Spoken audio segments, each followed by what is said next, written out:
Bismillahirrahmanirrahim. Assalamualaikum warahmatullahi ta'ala wabarakatuh.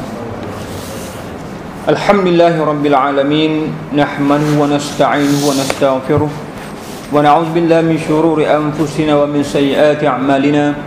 Man yahdihillahu fala mudilla lahu wa man yudlil fala hadiya lahu. Asyhadu an la ilaha illallah wahdahu la syarika lahu wa asyhadu anna Muhammadan 'abduhu wa rasuluh. Arsalahu bil huda wa dinil haq liyuzhirahu 'ala ad-dini kulli walau karihal kafirun. Qala rabbi shrah li sadri wa yassir li amri wahlul 'uqdatam min lisani yafqahu qawli. Raditu billahi rabban wa bil islami dina wa bi Muhammadin nabiyyan wa rasula. Rabbi yassir wa la tu'assir, rabbi yassir wa la tu'assir, rabbi yassir wa la tu'assir, rabbi tammim bil khair wa la hawla wa la quwwata illa billah. Muslimin, muslimat, tuan-tuan dan puan-puan dirahmati Allah, mari sama-sama kita merafakkan kesyukuran kehadrat Allah Subhanahu wa taala.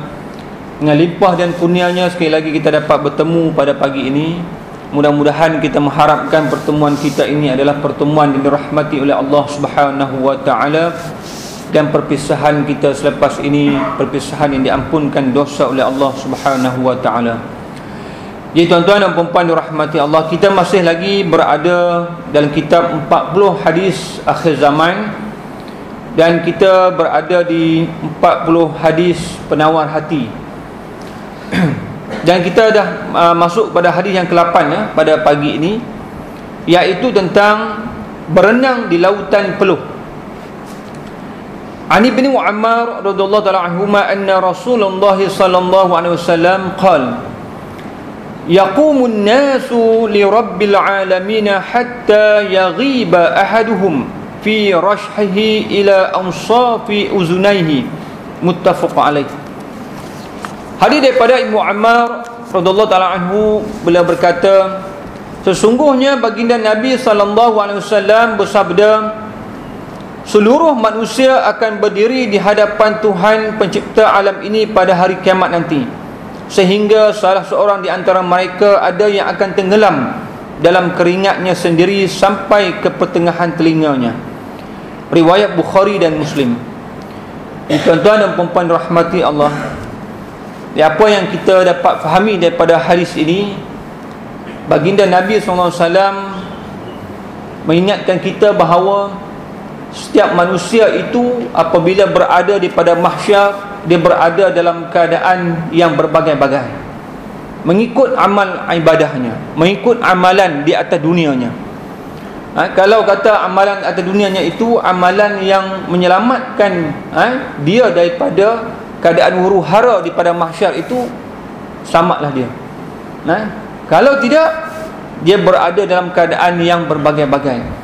Maka baginda Nabi SAW sebut di sini bahawa ada orang yang dia akan tenggelam, lemas di dalam peluh dia sendiri. Ada yang peluhnya itu sampai di buku lali, ada yang sampai di lutut dia, ada yang sampai di pinggang dia, dan akhir sekali sampai ke telinga dia. Bermakna dia akan berenang di dalam lautan peluhnya sendiri, dalam menunggu bila masa dia akan dipanggil untuk dihadapkan di hadapan Allah Subhanahu wa taala. Itu tuan-tuan dan puan-puan dirahmati Allah, kepada keadaan itu manusia pada tingkat itu tidak dapat meminta pertolongan daripada siapa-siapa. Di pada mahsyar, semua manusia pada tingkat itu sibuk dengan diri masing-masing. Dia lupa dah anak bini dia, kaum kerabat dia, kawan-kawan, jiran dia, sebagainya, dah lupa. Sebab apa? Semua sibuk untuk nak menyelamatkan diri masing-masing pada ketika itu. Fikir diri masing-masing, bagaimana keadaan dia, bagaimana dia nak menyelamatkan diri dia. Maka pada ketika itu Allah Subhanahu wa taala akan bagi suatu kelebihan, keistimewaan kepada 7 golongan. 7 golongan ini yang akan mendapat keistimewaan di sisi Allah Subhanahu wa taala selain daripada para anbiya, para syuhada dan sebagainya. Maka 7 golongan ini mereka akan mendapat suatu tempat yang istimewa yang Allah Subhanahu wa taala nak beri kepada mereka. Yang mana baginda Nabi SAW sebut, sab'atun yuzilhumullah fi zil yauma la zilla illa zilluh. Sab'atun yuzilhumullah fi zilhi yauma la zilla illa zilluh. 7 golongan yang mana mereka itu akan mendapat perlindungan Allah Subhanahu wa taala pada hari yang tidak ada perlindungan. Ini 7 golongan. Mereka akan mendapat keistimewaan. Kalau kita boleh rebut untuk menjadi salah seorang daripada 7 golongan ini, masya-Allah, tabarakallah, selamatlah kita daripada mahsyar. Keadaan yang penuh dengan huru-hara, keadaan yang penuh dengan keperitan, keadaan yang sangat menakutkan manusia, seluruh makhluk Allah Subhanahu wa taala yang ada di pada mahsyar pada ketika itu. Yang mana baginda Nabi SAW sebut 7 golongan itu, yang pertama adalah pemimpin yang adil. Tengok situasi kita. Kita ni kalau sekurang-kurangnya kita menjadi pemimpin dalam rumah tangga kita. Kita adil tak? Kepada isteri kita, anak bini kita dan sebagainya, orang yang berada di bawah tanggungan kita. Itu sekurang-kurangnya kita sebagai pemimpin. Ataupun kita pemimpin dalam masyarakat, dalam semua organisasi dan sebagainya, kita menjadi pemimpin yang adil tak? Kalau lebih besar lagi, kita menjadi pemimpin dalam sebuah negeri ataupun sebuah negara. Bukan senang. Nampak memang seronok, nampak memang seronok. Kita menjadi pemimpin ini memang seronok. Sebab apa? Sebab yang pertamanya, orang ra'i kita, orang ra'i kita, orang sokong kita, orang akan bagi kelebihan kepada kita, kita dapat kelebihan-kelebihan dan sebagainya. Memang nampak seronok, tetapi tanggungjawabnya, amanahnya di sisi Allah Subhanahu wa taala berat. Kalau dia boleh menjadi pemimpin yang adil, masya-Allah, di padang mahsyar nanti dia adalah orang yang akan tergolong dalam golongan yang akan mendapat arasy Allah, perlindungan Allah. Bukan seperti mana orang yang lain. Itu yang pertama. Yang kedua, pemuda yang rajin beribadah. Syabun nasya'a fi ibadati rabbih. Pemuda yang rajin beribadah, beribadah kepada Allah Subhanahu wa taala. Bukan senang. Kita nak cari pemuda, pemuda-pemuda yang sanggup berkorban masa dia, tenaga dia, wang ringgit dia dan sebagainya untuk beribadah kepada Allah. Kau nak cari pemuda yang lara tu banyaklah. Tetapi nak cari pemuda yang ingin beribadah kepada Allah, sanggup mengetepikan keseronokan dan sebagainya, bukan senang. Apatah lagi pada masa kini kita ni sibuk dengan berbagai-bagai benda-benda menyibukkan, dengan berbagai-bagai keadaan, apatah lagi dengan gadget-gadget, game-game dan sebagainya, yang melawakan. Sehingga hari Jumaat pun, hari Jumaat orang baca khutbah, ada lagi sambil duduk dengar khutbah tu dia buka game, main game. Yang sekarang ni tak tahulah, kalau main Pokemon Go tu jenuh pula dia tangkap benda-benda tu belakang mimbar lah bagai-bagainya. Ni dia main apa? Dia panggil apa? Apa nama game tu? CSC. Apa nama game CSC? Itu pemuda-pemuda dia suka main. Budak-budak pun suka main. Dia mengasyikkan. Bayangkan tuan-tuan perempuan rahmati Allah, sambil dengar orang baca khutbah sambil main game. Itu juga termasuk dalam perkara yang lara, sia-sia. Walaupun tak cakap, saya tak cakap ustaz, saya tak cakap, saya duduk diam je, lara. Hilang pahala Jumaat, tak dapat. Ini bukan senang. Sebab tu Allah Subhanahu wa taala nak bagi kedudukan yang istimewa di padang mahsyar kepada pemuda-pemuda yang mana sanggup mengorbankan, mengetepikan keseronokan dunia.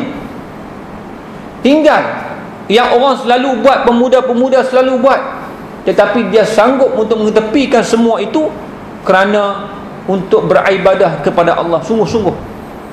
Sanggup korban wang, ringgit, harta benda, masa dan tenaganya ada untuk beribadah kepada Allah, untuk melakukan dakwah di jalan Allah. Pemuda-pemuda yang macam ni, dia akan dapat keistimewaan di sisi Allah Subhanahu wa taala.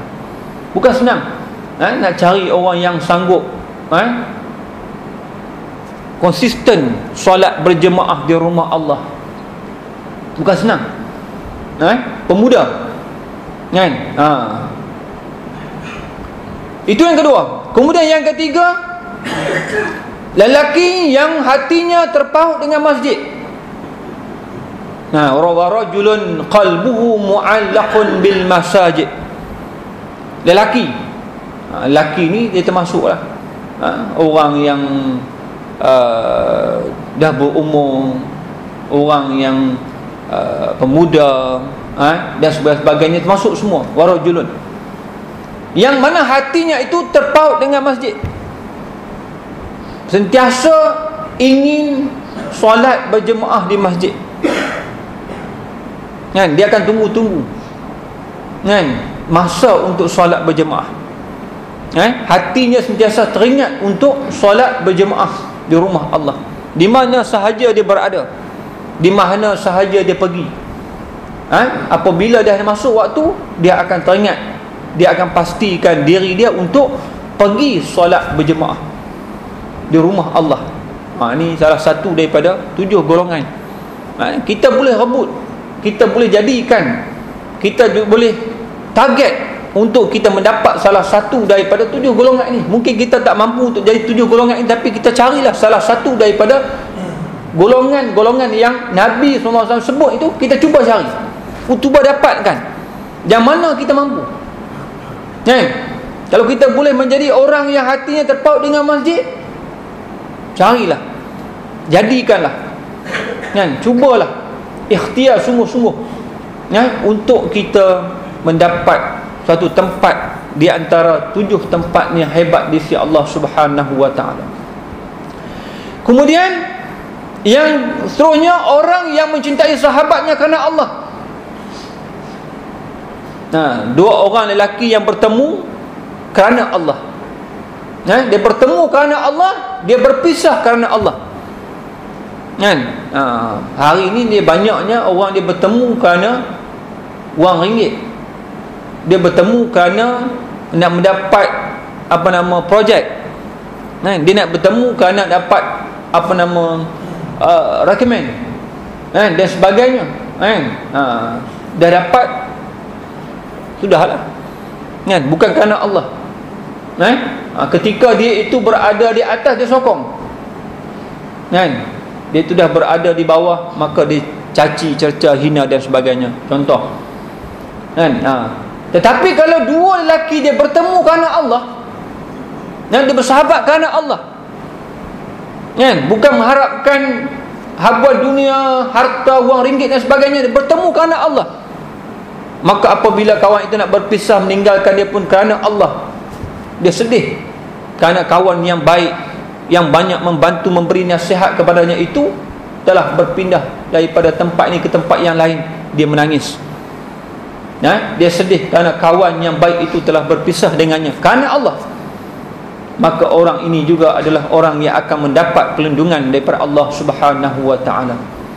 Sebab itu kita tengok kalau para sahabat baginda Nabi sallallahu alaihi wasallam, mereka itu bersahabat bersama-sama dengan sahabat mereka itu, masya-Allah, tingginya pergaulan mereka, tingginya adab mereka, tingginya akhlak mereka, bersahabat dengan saudara mereka itu. Seperti mana kita baca sejarah telah membuktikan bahawa bagaimana apabila baginda Nabi sallallahu alaihi wasallam mempersaudarakan Abdurrahman bin Auf dengan sahabatnya itu daripada kalangan Ansar, bagaimana dia menunjukkan suatu bukti yang hebat kerana dia bersahabat kerana Allah, mengikat tali persaudaraan itu kerana Allah, sanggup dia untuk memberi sebahagian daripada hartanya itu kepada sahabat dia Abdul Rahman bin Auf, sampai tahap macam tu. Bahkan dia sanggup untuk menceraikan isteri yang dia dua orang itu untuk dinikahkan kepada Abdul Rahman bin Auf. Kerana apa? Kerana Allah Subhanahu wa ta'ala. Maka inilah golongan-golongan yang hebat yang akan mendapat suatu ganjaran yang istimewa di sisi Allah Subhanahu wa ta'ala. Kemudian lelaki yang digoda untuk berzina tapi dia menahan diri, dia kata apa? Inni akhafullah. Bukan senang. Apabila dia berada dalam satu situasi yang mana membolehkan dia untuk berzina dengan seseorang itu, yang mana ketika itu orang tak nampak,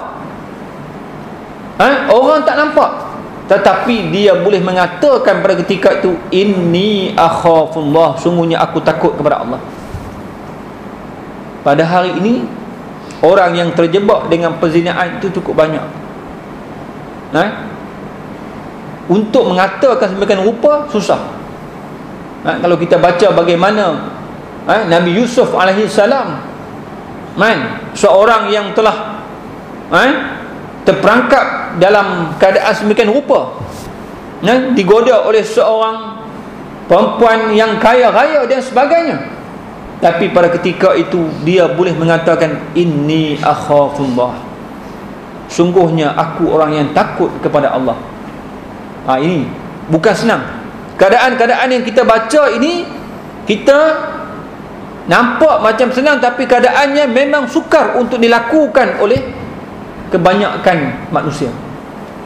Kebanyakan manusia dia akan terjerumus ke dalam perzinaan tersebut. Kenapa? Kerana pada ketika itu dia telah dihasut oleh syaitan. Keadaan yang mana dia itu pada ketika itu tidak boleh berfikir panjang dan sebagainya. Ini yang berlaku, tuan-tuan dan puan-puan rahmati Allah. Tapi kalau pada ketika itu dia masih lagi ada iman dalam diri dia, maka pada ketika itulah dia boleh mengatakan inni akhafullah, maka dia akan termasuk daripada 7 golongan tadi. Kemudian orang yang menyembunyikan sedekahnya, dia sedekah tapi dia sembunyikan, dia tak cerita kepada orang. Ini hebat. Ini hebat, kedudukan yang hebat tinggi di sisi Allah Subhanahu wa ta'ala. Kalau boleh macam tu, dia sedekah tak cerita kepada orang, tak cerita, tak bagi tahu, sampai dia memberi sedekah dengan tangan kanan, tangan kirinya itu tak tahu. Seumpama macam tu, tangan kirinya tak tahu bahawa dia telah bersedekah. Bermakna orang yang berada dekat dengan dia pun tak tahu bahawa dia adalah orang yang bersedekah. Ini memang sukar, susah kita nak cari keadaan demikian rupa.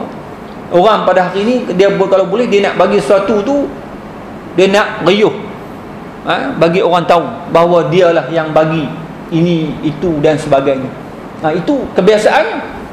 Kebiasaan manusia macam tu.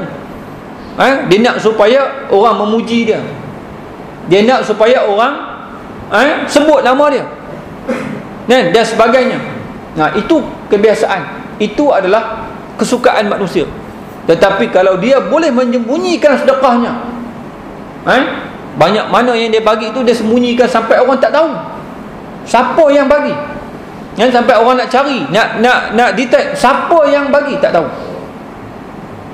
Hebat. Ini orang yang hebat kerana dia tidak mahu mendapat pujian daripada manusia, tetapi nak mendapat redha Allah Subhanahu wa ta'ala. Bukan senang. Maka orang ni juga akan termasuk dalam 7 golongan tadi. Kemudian yang terakhirnya adalah orang yang mengalirkan air matanya kerana takutkan Allah Subhanahu wa ta'ala ketika dia bersendirian. Ini susah, tuan-tuan dan puan-puan rahmati Allah. Sebab itu para ulama sampai kata kena kita ni kena kalau tak boleh nak menangis, kena buat bagi menangis juga. Kena buat bagi menangis supaya kita ni datang suatu feeling untuk kita menangis. bermakna hati kita kerah. Kan? Kalau depan orang ramai, banyak orang menangis. Kan? Tengok bola pasukan dia kalah, menangis. Kan? Dia tak main pun pasukan orang lain, tapi dia minat. Kan? Baru ni Euro baru ni, kan? Dia minat Jerman lawan Portugal. Tiba-tiba Jerman kalah, menangis. Menangis tuan-tuan.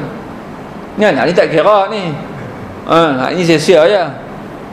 Kan? Menangis. Kan? Pergi mana-mana tempat orang ramai, kan? Dan sebagainya, tengok orang program reality dan sebagainya, orang yang minat tu kena keluar, menangis. Kan? Itu senang bang. Kan? Tetapi yang baginda Nabi SAW sebut ini adalah menangis ketika bersendirian. Kan? Dia duduk, dia bangun tengah malam, selepas solat tahajud, solat hajat, solat taubat dan sebagainya, dia merenung dosa yang dia telah lakukan sebelum ini, membuatkan hatinya itu tersentuh hatinya, dan akhirnya dia menangis. Dia menangis kerana Allah Subhanahu Wa Taala pada waktu orang lain tak nampak, orang lain tak tengok, dia hanya berhadapan dengan Allah Subhanahu Wa Taala sahaja. Dia menangis pada ketika itu. Maka orang yang menangis keadaan demikian rupa, dia ini akan mendapat naungan Allah Subhanahu Wa Taala pada hari yang tidak ada naungan. Bukan senang tuan-tuan dan puan-puan dirahmati Allah. Bukan senang kita nak mengalirkan air mata kerana takut kepada Allah, takut kerana dosa yang pernah kita lakukan. Sebab itu kita kena sentiasa hasibu qabla an tuhasabu.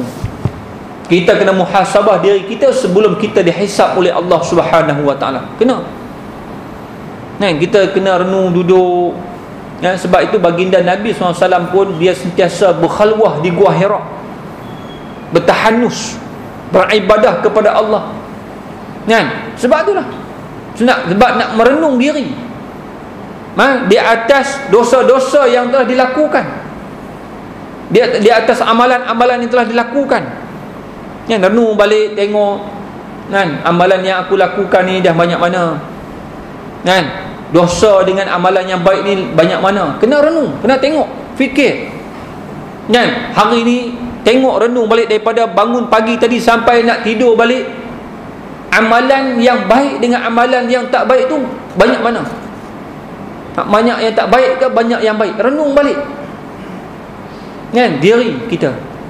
Pada ketika itu kita, kalau sentuh hati kita, kita menitiskan air mata kerana kita takutkan dosa, takutkan azab yang akan ditimpakan ke atas diri kita. Kita tak tahu. Ada kalanya orang yang tidur pada malam hari itu dia tak bangun dah. Dia tak tahu. Maka sebab itu kita kena muhasabah. Refleksi balik diri kita, tengok, renung balik di atas segala amalan yang kita telah lakukan itu. Maka orang ini dia akan mendapat 7 golongan tadi. Dia akan dapat arash ataupun perlindungan Allah Subhanahu Wa Taala pada hari yang tidak ada naungan pada ketika itu. Tuan-tuan dan puan-puan dirahmati Allah, kita boleh target, kita bolehlah cari kita ni nak masuk golongan mana. Kita nak masuk, tuan-tuan dan puan-puan dirahmati Allah, tak boleh aku ni tak boleh macam mana pun, kena cari golongan mana kita nak masuk. Sebab apa? Pada mahsyar kita tak ada tempat lain dah tuan-tuan. Kita akan berdiri berdasarkan amalan kita. Kalau kita boleh berada salah satu daripada amalan-amalan yang kita lakukan di dunia tadi, termasuk dalam 7 golongan tadi, alhamdulillah, selamatlah kita daripada mahsyar. Yang mana kita berada pada mahsyar lama tuan-tuan dan puan-puan rahmati Allah. Lama. Pandangan para ulama berbagai-bagai tentang lama mana kita berada di pada mahsyar. Ada yang mengatakan satu hari itu rasa macam 50 tahun. Ada yang kata kita akan berada di pada mahsyar selama 300 tahun dan sebagainya. Kita tak tahu lama mana, kan? Bermakna kita akan berada dalam keadaan yang sangat dahsyat pada ketika itu, kan? Maka amalan-amalan yang kita lakukan itulah yang akan mendapatkan kita berada dalam keadaan yang sangat selesa dan sebagainya. Maka oleh kerana itu, mari sama-sama kita mencari dan kita menempatkan diri kita dalam salah satu daripada 7 golongan yang baginda Nabi sallallahu alaihi wasallam sebut. Itu hadiah ke-8. Hadiah yang ke-9, kedalaman jurang api neraka. An Abi Hurairah radhiyallahu taala anhu qala, kunna ma'a Rasulillah sallallahu alaihi wasallam sami'a wajbatan faqala hal tadruna ma hadha qulna Allah wa rasuluhu a'lam qala hadha hajarun rumiya bihi fi an-nar منذ 70 kharifan fahuwa yahwi fi an-nar al-an hatta intaha ila qa'riha fasami'tum wajbataha rawahu Muslim. Daripada Abu Hurairah radhiyallahu anhu, beliau berkata, adalah kami pada suatu hari bersama-sama dengan baginda Nabi SAW. Para sahabat biasalah duduk dalam halaqah ilmu bersama dengan baginda Nabi SAW suatu hari. Tiba-tiba terdengar bunyi benda jatuh dengan kerasnya. Tiba-tiba sahabat tu dengar bunyi benda yang jatuh kuat. Bunyi benda jatuh tu kuat sehingga para sahabat sendiri dengar benda tu jatuh. Lalu baginda bersabda, tahukah kamu bunyi apakah itu? Kemudian Nabi tanya para sahabat, kamu tahu tak bunyi apa tu? Yang jatuh kuat kamu dengar tadi, bunyi apa? Kami menjawab, Allah dan Rasulnya yang lebih mengetahui. Lalu baginda Nabi SAW bersabda, ini adalah suara sebiji batu yang dilemparkan ke dalam api neraka sejak 70 tahun yang lalu. Bunyi tadi yang kamu dengar, kata Nabi SAW, yang kuat bunyi itu adalah bunyi batu yang masuk sampai ke dalam lubang api neraka itu, yang telah dilempar selama 70 tahun baru sampai. Dilempar 70 tahun tu baru kamu dengar hari ini, kata baginda Nabi SAW, kepada kamu dengar bunyi batu itu sampai di kedalaman api neraka. Bila dilemparnya? 70 tahun dulu. Maka batu itu terus jatuh menuju dasar neraka, dan baru saat ini ia sampai ke dasarnya. Oleh sebab itu kamu mendengar bunyinya, bunyi jatuhnya. Riwayat Muslim. Nak bagi tahu dalamnya api neraka tu, dia terpaksa melalui lempar batu tu 70 tahun baru sampai ke dasar dia. Dia melalui itu lubang api neraka itu, berbagai-bagai sesaan yang dialami orang yang dilempar dalam api neraka. Tuan-tuan dan puan-puan dirahmati Allah, perkara yang lebih mengerikan lagi apabila jurang neraka yang dalam itu akan dipenuhi dengan pelbagai bentuk seksaan. Lalu apabila sampai saatnya nanti, pintu tersebut akan ditutup serapat-rapatnya dan tidak ada seorang penghuninya yang akan dibenarkan keluar. Sesaan demi sesaan akan ditimpakan kepada penghuninya. Apabila selesai satu bentuk sesaan, diseksa pula dalam bentuk yang lain, dan begitulah seterusnya, tiada kesudahan. Nah, inilah tuan-tuan dan puan-puan rahmati Allah, bagaimana kedalaman lubang api neraka itu. Nabi sebut kepada sahabat, lempar 70 tahun baru batu itu sampai ke dasar api neraka itu. Dan orang yang dilempar ke dalam api neraka itu, dia nak sampai itu, dia akan melalui berbagai-bagai bentuk siksaan yang ada dalam api neraka itu, kan? Na'udzubillah min dzalik. Mudah-mudahan kita tidak tergolong dalam golongan yang baginda Nabi SAW sebut. Dan hadis yang ke-10, majoriti penghuni neraka. An Ibnu Abbas wa Imran bin Husain radhiyallahu anhum an Nabi sallallahu alaihi wasallam qala ittala'tu fil jannah fara'aitu aktsara ahliha al-fuqara wa ittala'tu fin nar fara'aitu aktsara ahliha an-nisaa. Muttafaq alaih. Daripada Ibnu Abbas dan Imran bin Husain radhiyallahu ta'ala anhum, beliau berkata, baginda Nabi SAW bersabda, aku melihat ke dalam syurga kebanyakan penghuninya ialah daripada kalangan orang yang fakir. Aku melihat ke dalam neraka kebanyakan penghuninya adalah daripada golongan perempuan. Riwayat Bukhari dan Muslim. Tuan-tuan dan puan-puan dirahmati Allah, Nabi dah bagi tahu dah.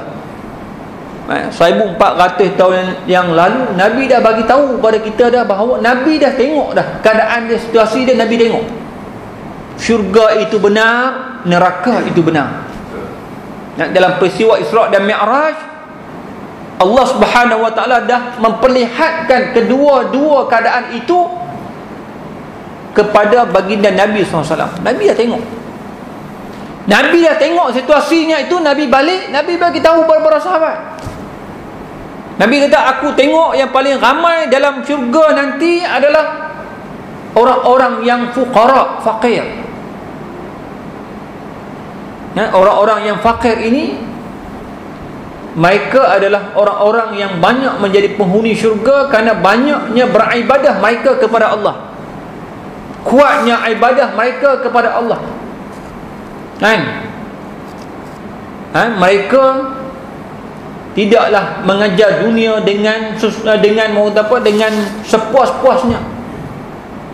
Mereka mencari dunia itu sekadar untuk mereka hidup.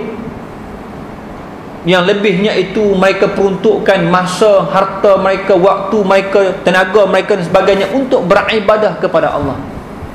Maka kata Nabi, golongan-golongan fakir inilah yang aku lihat banyak menjadi penghuni syurga.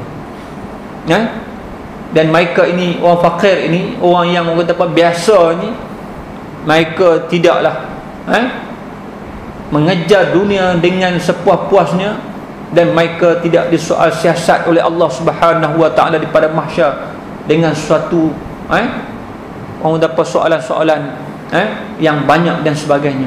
Maka mereka mudah untuk dimasukkan dalam syurga Allah Subhanahu wa ta'ala.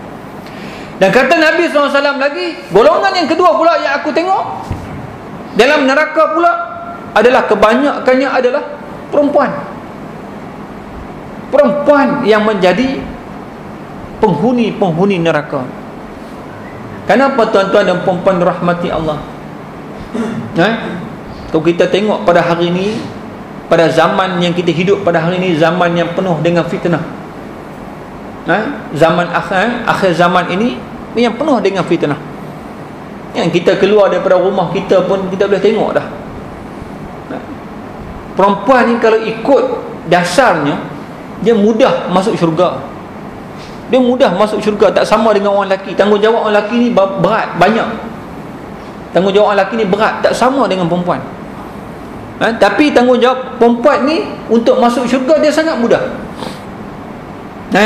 Dia yang pertama, dia jaga amalan-amalan yang wajib dengan Allah Subhanahu wa ta'ala. Jaga sembahyang, jaga auratnya, jaga tutur katanya, jaga akhlaknya, cukup dah. Kemudian taat kepada suami. Maka dengan amalan yang itu membolehkan dia mudah masuk syurga. Tetapi Nabi sebut ni yang paling ramai adalah perempuan dalam neraka Allah Subhanahu wa ta'ala. Sebab tadi yang dia tak sama macam laki. Laki ni banyak tanggungjawab dia. Kena jaga, kena bersikap adil kepada isteri, anak-anak, cari nafkah, rezeki yang halal dan sebagainya. Kemudian kena beribadah sungguh-sungguh kepada Allah. Jadi salah satu daripada 7 golongan dan sebagainya. Tetapi perempuan sangat mudah untuk dia masuk syurga Allah Subhanahu wa ta'ala sebenarnya. Tetapi sebaliknya yang Nabi sebut, yang Nabi tengok, diperlihatkan perempuanlah yang paling ramai dalam neraka Allah Subhanahu wa ta'ala. Kenapa tuan-tuan? Kerana yang pertama, dia tidak taat kepada suami. Tak taat kepada suami. Bukan senang, tak macam dulu-dulu. Perempuan-perempuan tak macam dulu-dulu. Mereka sangat patuh, taat kepada suami dan sebagainya. pada hari ni dia tak boleh.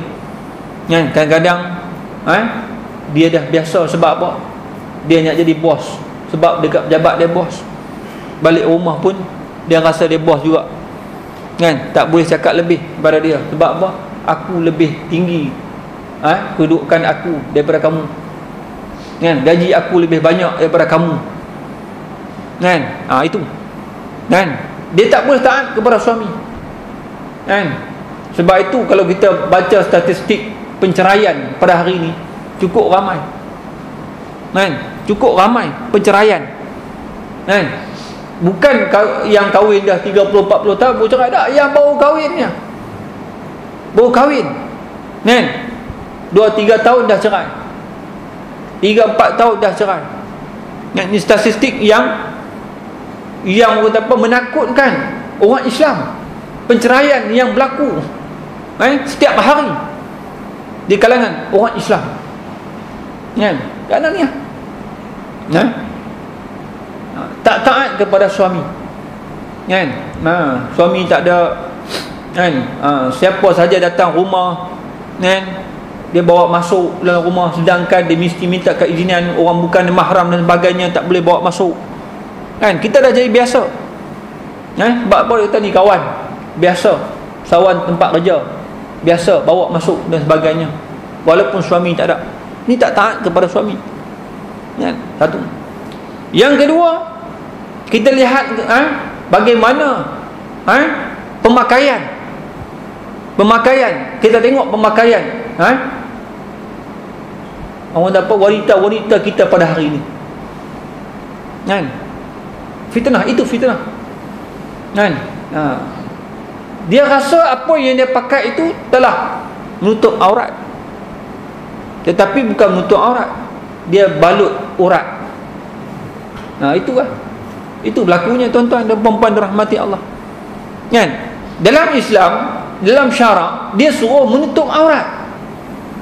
Menutup aurat tu telah digariskan oleh para ulama macam mana. Kan, mesti memakai pakaian yang tidak jarang. Kan, dan tidak ketat. Kan, makai tudung yang mana labuh menutupi dada dan sebagainya. Itu ciri-ciri yang dikatakan menutup aurat. Tetapi oleh kerana kita ni, perempuan-perempuan pada hari ni, dia nak mengikut peredaran zaman moden. Kan, dan kita sebagai seorang suami, kita tak tegur. Kita sebagai seorang suami tak tegur. Tengok anak isteri kita, tak tegur. Kita biasa je. Sebab apa? Dikira dah pakai tudung, kan, kita menutup aurat. Kan, dah pakai jubah, dah menutup aurat. Tetapi jubah yang dia pakai itu ketat,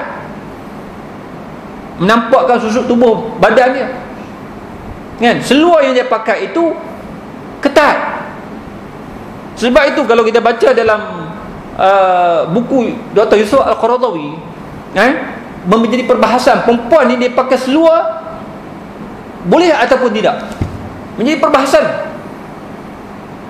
Dr. Yusuf Al-Qaradawi kata boleh pakai seluar perempuan, tetapi seluar yang dia pakai itu mestilah seluar yang tidak ketat, yang yang longgar. Dan mesti pakai, dia memakai baju dia itu, mestilah baju itu labuh sampai berlabuh di bawah punggung dia. Ada mengatakan sampai baju yang dia pakai itu sampai kepada hampir sampai kepada lutut dia. Seluar yang dia pakai, seluar tu. Hari ni tengok macam mana. Kan? Pakai seluar yang ketat, kemudian pakai pula baju bubuh dalam pula. Kan, tak menepati syarak. Tapi tudung pakailah. Kan, dia kata tudung pakai okey lah. Kan, ini tuan-tuan, ini punca dia yang Nabi dah sebut dah kepada kita. Kalau perempuan jaga sungguh-sungguh aurat dia dengan baik, mudah masuk syurga. Tetapi itulah mengikut hawa nafsu. Sebab nafsu kata ini tak moden, Ini tak moden. Pakai macam ni ketinggalan zaman. Modelnya macam ni. Kita mesti pakai ketat. Pakai macam ni. Tak apa, tu dia orang pakailah. Ini berlaku tuan-tuan dan puan-puan rahmati Allah. Sebab tu kita sebagai ketua keluarga kena tengok. Tu tanggungjawab kita. Kita sebagai ketua keluarga, tanggungjawab kita, isteri, anak-anak di bawah tanggungjawab kita. Sebab tu kita kena tengok, kita kena pastikan anak isteri kita, terutamanya yang perempuan, dia nak pakai apa tu, kita kena pastikan dia pakai itu menutup aurat. Pakaian yang tidak jarang. Hari ni banyak yang jarang, yang nipis jarang dan sebagainya. Ketat. Ramai yang pakai jubah, ramai perempuan pakai jubah pada hari ni. Tetapi pakai jubah yang ketat, tak menepati syarak. Yang menampakkan susut tubuh badan. Ini tuan-tuan dan puan-puan rahmati Allah, Nabi dah sebut. Maka sebab tu kita kena jaga. Kena jaga, kena sebut, kena nasihat. Kemudian apa lagi yang mengakibatkan perempuan itu menjadi orang yang banyak menjadi penghuni syurga, menjadi penghuni neraka?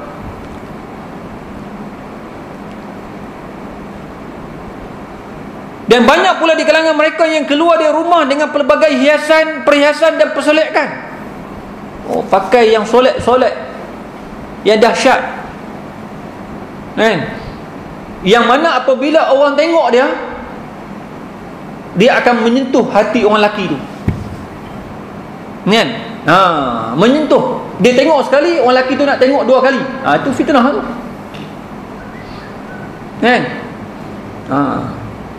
Kalau tengok sekali tak rasa apa, tak ada masalah. Tapi tengok sekali, lawa dia tu, tengok lagi. Ini kata fitnah tu. Solat yang bersangatan. Takat buh bedak sikit-sikit bagian tak apa, tak ada masalah. Kan tak boleh buh langsung. Ni yang solat yang bersangatan. Tapi bila dengan lelaki kat rumah tak buat macam tu pula. Kalau lelaki kat rumah solat kat lelaki kat rumah bagus tak? Ni kat rumah tak buat. Tapi bila dia buat, bila nak keluar, nak tunjuk pada orang, niat dia pun nak keluar tu, nak tunjuk pada orang. Tu jadi fitnah tu. Sedangkan yang halal tu lelaki dia kat rumah tu, yang halal tunjuk Tapi yang halal tu dia tak seronok. Yang halal dia suka yang haram. Ini nafsu. Ammaratu bisu. Ni jadi tuan-tuan dan puan-puan, ni di antara sebab-sebabnya perempuan itu boleh terjerumus ke dalam neraka Allah Subhanahu wa taala. Kemudian memakai minyak wangian-wangian yang harum yang bersangatan. Minyak wangian yang harum yang bersangatan bermakna yang menggoda lah. Takat dia nak pakai minyak wangi yang nak nak hindarkan daripada bau peluh, busuk dan sebagainya, tak apa, kan tak boleh. Tetapi jangan pakai minyak wangi yang bersangatan bermakna yang menggoda. Sampai menggoda orang lelaki. Ini sebab-sebabnya. Sedangkan apabila menghadap suami, mereka hanya berhias dengan pakaian yang buruk dan badan yang berbau busuk. Ni kata Syekh lah. Ini. Tapi bila dengan lelaki dan bagainya kat rumah, dia berhias pakai baju pun tak berapa nak serika redut 1000. Tak wangi dah waktu tu. Bila berada dengan suami yang halal tadi. Tetapi bila dengan orang yang luar, dia nak tunjuk pada orang luar dan sebagainya, maka dia bersolat sungguh-sungguh, hias sungguh-sungguh dan sebagainya. Inilah puncanya yang mengakibatkan seorang perempuan itu boleh terjerumus di dalam neraka Allah Subhanahu wa taala. Dan Nabi sebut pada kita perempuan yang paling ramai. Sebab tu tuan-tuan dan puan-puan dirahmati Allah, kalau kita nak isteri kita, anak-anak kita bersama-sama dengan kita dalam syurga Allah Subhanahu wa taala, maka kita menjadi orang yang bertanggungjawab untuk menjaga mereka, untuk memastikan bahawa segala pakaian mereka menutup aurat, mereka menjaga batas-batas halal dan haram, kena jaga. Kemudian akhlak lelaki perempuan, pergaulan lelaki perempuan, kan? Hari ni dia biasa dah, bertepuk tampar lelaki perempuan biasa, kan? Betul, sebab apa? Dia tengok drama dan TV biasa, tak ada masalah kan? Tepuk tampar, bergurau senda, ambil minum gelak kah. Lelaki perempuan tak ada adab, tak ada akhlak langsung. Kita rasa biasa. Sebab apa? Itu telah dimomokkan di hadapan kita 24 jam biasa. Maka dia akan jadi benda yang biasa dalam kalangan anak-anak gadis kita. Tak ada apa, minum sekali dengan lelaki perempuan yang bukan mahram, minum sekali gelak, bertepuk tampar dan sebagainya, tak ada masalah. Inilah punca-punca yang mana mengakibatkan perempuan tadi menjadi penghuni neraka yang banyak. Sebab dia tak jaga dah akhlak dia, tak jaga dah pergaulan bebas, lelaki perempuan dia tak jaga, kan? Inilah yang menakutkan kita, yang merisaukan kita. Kerana apa? Kerana kalau kita tak jaga sungguh-sungguh anak gadis kita, isteri kita dan sebagainya, maka kita takut-takut mereka itu terjerumus di dalam neraka Allah Subhanahu wa ta'ala. Tuan-tuan dan puan-puan dirahmati Allah, kita masuk pada satu hadis yang terakhir, iaitu tentang dosa kecil jangan dianggap ringan. Ani bin Ammar radhiyallahu anhu anna Rasulullah SAW qala uzibat imra'atun fi hirratin habasatha hatta matat fadakhalat fiha an-nar la hiya at'amatha wa saqatha idh hiya habasatha wala hiya tarakatha ta'kulu min khashashil ardi, muttafaq alaih. Kata daripada Ibnu Ammar radhiyallahu anhu, beliau berkata bahwasanya baginda Nabi SAW bersabda, ada seorang perempuan yang akan diseksa dalam api neraka kerana seekor kucing yang dikurungnya, yang dipenjarakannya sehingga mati. Perempuan itu tidak memberi makan dan minum ketika memenjarakan kucing itu, dan tidak mahu melepaskannya supaya bebas mencari makanan dari binatang-binatang kecil yang melata di bumi. Riwayat Bukhari dan Muslim. Tuan-tuan dan puan-puan rahmati Allah, ini kadang-kadang orang menganggap benda-benda dosa kecil ni biasa, kan? Dia kata dosa kecil aku buat ni tak mengakibatkan aku masuk neraka kot, sebab dosa kecil je. Tetapi tengok, Nabi cerita kepada sahabat seorang perempuan ini, kerana apa? Kerana dia tangkap seekor kucing, dia penjarakan kucing itu, tak bagi makan, dan akhirnya kucing itu mati. Maka kata Nabi, perempuan ini dimasukkan dalam neraka Allah Subhanahu wa ta'ala. Kita nampak macam kecil, binatang tu tak tahu apa, tetapi kita telah menzalimi dia sebagai seekor binatang, makhluk Allah yang sepatutnya dia makan, dia minum, dan sebagainya. Dan tetapi kita menzalimi dia, tak bagi dia makan dan sebagainya, dan akhirnya dia mati. Maka kita akan dicampakkan oleh Allah Subhanahu wa ta'ala ke dalam neraka Allah Subhanahu wa ta'ala. Itu menzalimi binatang yang kita nampak macam kecil, biasa, dia tak tahu apa. Bayangkan tuan-tuan dan puan-puan rahmati Allah, kalau kita menzalimi sesama manusia, yang ada akal fikiran, yang ada perasaan dan sebagainya, kita zalim dia, maka lagi berat hukumannya di sisi Allah Subhanahu wa ta'ala. Sebab itu tuan-tuan dan puan-puan rahmati Allah, kita jangan kira pada hari ini benda yang kita nak buat itu dosa kecil ke dosa besar, jangan kira. Sebab apa? Dosa kecil itu pun boleh menjerumuskan kita ke dalam neraka Allah Subhanahu wa ta'ala. Kalau boleh kita hindar terus, sama ada ni dosa kecil kan dosa besar, yang pentingnya benda yang kita nak buat itu mendatangkan dosa, kita tinggal terus, biarlah, kan? Orang lain nak buat, biarlah, kan? Walaupun dia rasa kecil benda tu, biar. Tapi bagi kita ia merupakan dosa, kita tinggal, biar kita mencari kebaikan, kita mencari benda yang mendatangkan pahala ganjaran di sisi Allah. Itu yang kita buat. Sebab apa? Dosa kecil juga boleh mengakibatkan kita masuk neraka Allah Subhanahu wa ta'ala. Apatah lagi kalau kita menzalimi sama manusia, maka itu merupakan suatu dosa yang besar maka itu lebih berat kita akan tanggung di hadapan Allah Subhanahu wa taala. Sebab itu tuan-tuan dan puan-puan rahmati Allah, perkara yang katanya itu zalim, aniaya dan sebagainya, sama ada dengan binatang, makhluk Allah yang lain ataupun manusia, kita jangan lakukanlah, jangan buat. Kita jangan buat. Sebab apa? Ini merupakan suatu benda yang sangat bahaya, yang akan boleh menarik kita masuk neraka Allah Subhanahu wa taala. Tuan-tuan dan puan-puan rahmati Allah, takat itu saja yang boleh kita bincangkan pada pagi ini. Mudah-mudahan hadis 40 hadis penawar hati yang berkaitan dengan hati kita, nak ajak hati kita, diri kita, supaya kita ni kembali kepada Allah. Nak ajak kepada kita supaya kita ini sentiasa nak melakukan suatu perkara itu, kita berfikir adakah benda yang kita lakukan ini mendatangkan dosa kepada Allah ataupun mendatangkan ganjaran di sisi Allah. Kita nak fikir, biarlah kita tinggalkan dosa itu, sama ada kecil atau besar kita tinggal, kita lakukanlah benda-benda yang boleh mendatangkan ganjaran pahala di sisi Allah Subhanahu wa taala. Dan jadilah kita, tuan-tuan dan puan-puan rahmati Allah, salah satu daripada 7 golongan tadi.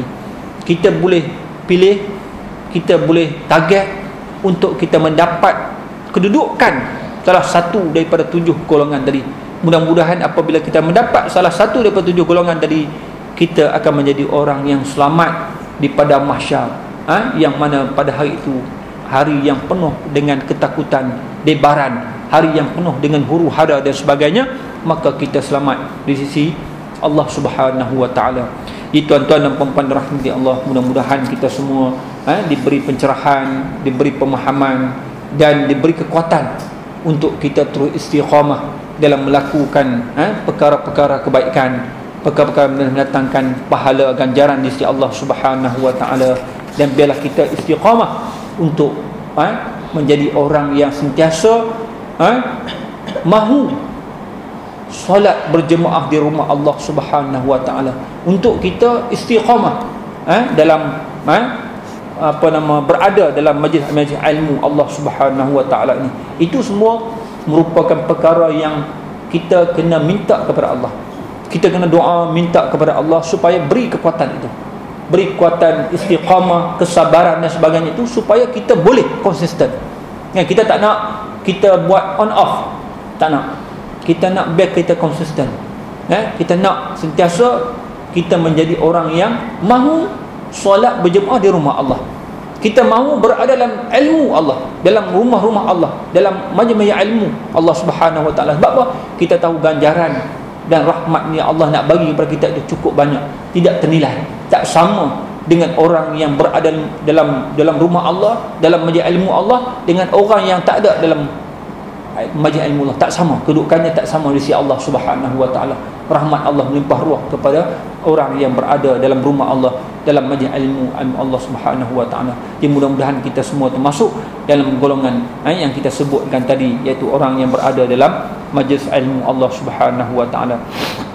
Dan insya-Allah kita akan sambung pada masa akan datang hadis yang ke-12, iaitu hindari doa orang yang dizalimi. Jadi insya-Allah setakat itu saja yang boleh kita bincangkan pada pagi ini. Mudah-mudahan kita semua diampunkan dosa oleh Allah Subhanahu wa taala. Jadi ada soalan tak? Mudah-mudahan kita semua dirahmati oleh Allah Subhanahu wa taala. Mohon maaf, aqulu qawli hadza wa astaghfirullahalazim li wa lakum. Wassalamualaikum warahmatullahi taala wabarakatuh. Al-Fatihah. A'udzubillahi minasyaitonir rajim.